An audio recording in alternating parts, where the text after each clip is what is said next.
Many of you know that Helen and I have been away in Australia and Vanuatu for a couple of months, and when we worked out the date that we'd come back, I emailed Ben and I said, look, if you need any help for anything, then I'm available. Silly me, because he wrote back delighted and has gone off on holiday, which is great, leaving me with this gospel reading to deal with. So thanks, Ben. One of the first commentaries I looked at started, and I quote, "Let's be honest, few, if any, preachers out there will want to write a sermon on this gospel text," end of quote. As soon as you heard the word divorce this morning, the pain, I'm sure, for many, many of you will make it difficult to hear what the Spirit's actually saying to the church. Now, good preachers can get from the reading to what they really want to talk about in one paragraph, but I think that would be unfair. I could preach on the letter to the Hebrews, couldn't I, instead, or talk about, children and the importance of children in church, but I don't think that would be fair to do that this morning. And here's the thing, we follow an ecumenical, international, agreed cycle of readings, so this is what the majority of Christians are listening to this morning all around the world, and that includes the majority of those, which is Roman Catholics, who not only say that you should not get divorced, Roman Catholic teaching is that you cannot get divorced. It's not possible. The only way to separate is to prove that there was no marriage in the first place, and that's called an annulment. And so, sure, Pope Francis in 2015 has made that more pastorally available, but certainly many of us will know that there's huge trauma involved in that process. We talk about the Bible having texts of terror. They're texts that are hurtful to the way that we can think in our contemporary world, or the ethics that we have. Parts of the Bible, for example, that condone slavery or rape or warfare or genocide and so on. Parts of the Bible that are at odds with the ethics that we would now fight for. And it's not usually included in this list, but I think that today's gospel reading is a text of terror. And I'm conscious that there are people who are hurting because of their own divorce, because of the divorce of other people, maybe their parents or another family member or a close friend. Then there are those who are in abusive relationships. They're staying in that abusive relationship because they feel they must. And on the other hand, there are noble and loving relationships with one partner is burdened with ill health or unemployment or mental health issues or whatever, and these couples stay together through thick and thin, encouraged by their vows and by readings like this morning. There are relationships that hit a rough patch, and let's be honest, all relationships will hit a rough patch.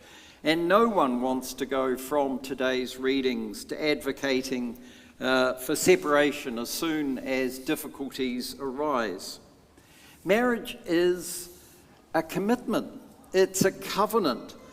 We say this covenant is sacramental, that we can encounter God, that we can encounter love, that we can grow in God's love through marriage. So, with these points in mind, let's think about how some people, many people nowadays, talk about biblical marriage. They call things biblical marriage, and by this they mean one man, one woman for life. But when you actually look at the scriptures, there's much more going on. It's much more complicated in the many and sometimes competing and conflicting threads within the Bible. Marriage in the ancient world wasn't like marriages nowadays. Marriage was between families. It wasn't a free decision by two people in love. Polygamy in the Bible is assumed. You may not realize that nowhere in the scriptures is polygamy condemned.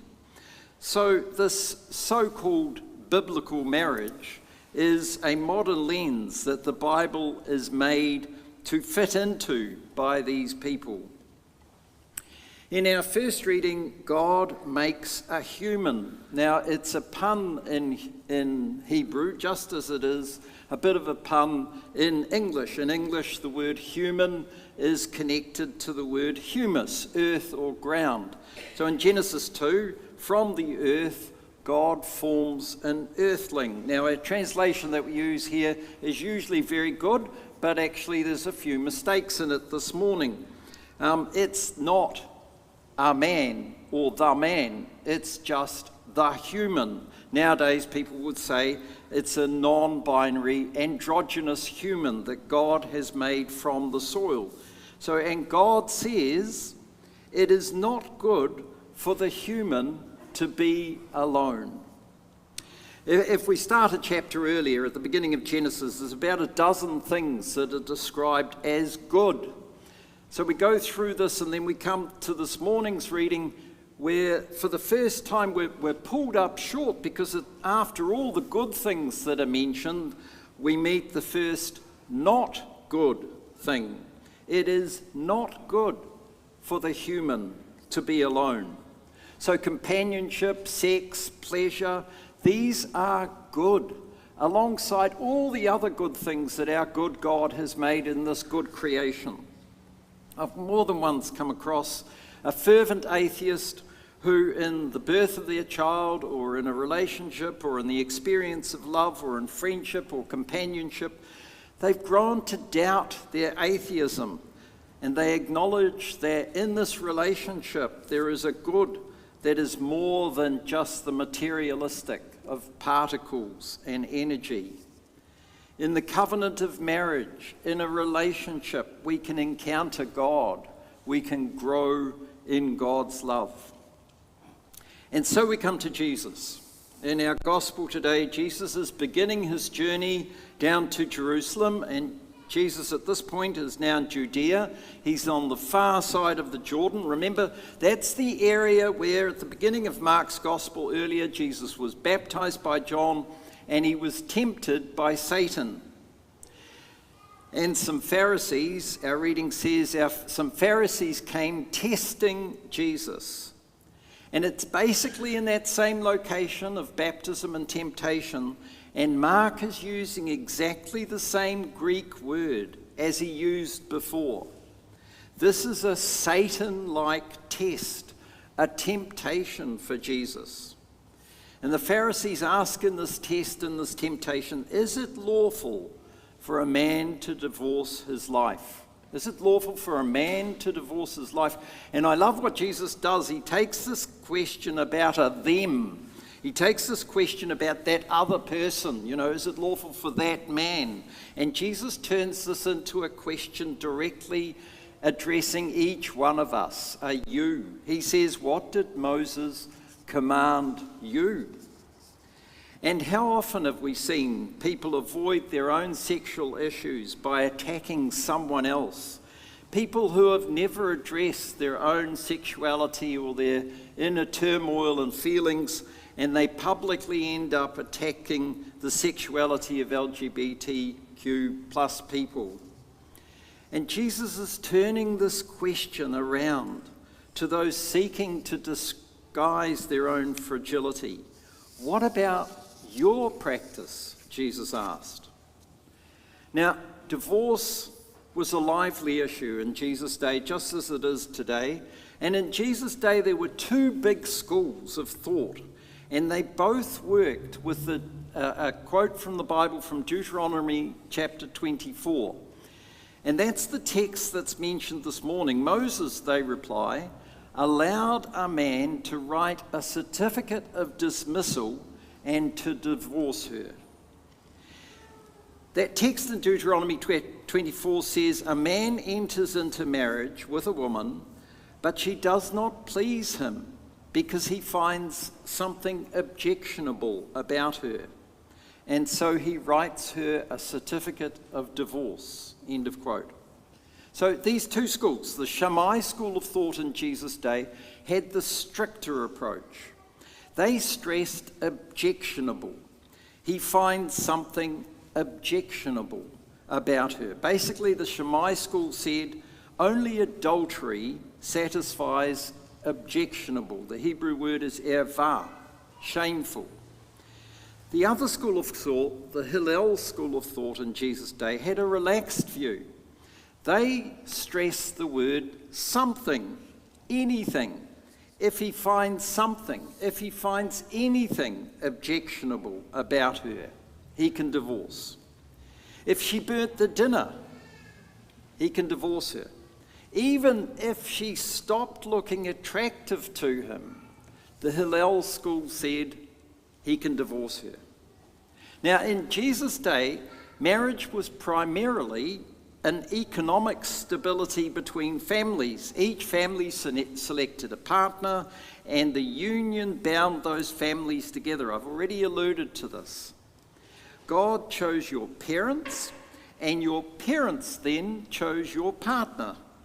So in Jesus' culture, God is choosing your marriage partner through your parents' decision. So you can see Jesus' cultural context. What God has joined together through your parents, let no one separate. Divorce in that culture separates the families, and it often led to feuding and to bloodshed. And in all that focusing, let's not forget that we're talking about males. It's only the males who are part of this process, who are central to this process, not women. In that culture, a culture obsessed with honour and shame, adultery was the strategy by which one male would shame another male. And only males can be shamed in Jesus' culture. When Mark's Jesus says, whoever divorces his wife and marries another commits adultery against her, the shame is not her shame. Women cannot be shamed in Jesus' culture. The cultural shame reflects upon the males, the wife's father, the wife's brothers, and so on.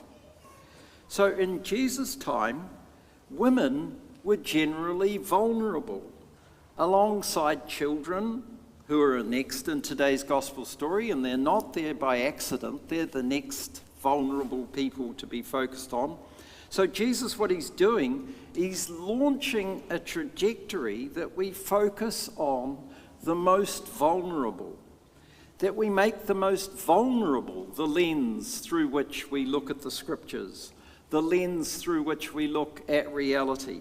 Children, women, the poor, those who are denied status.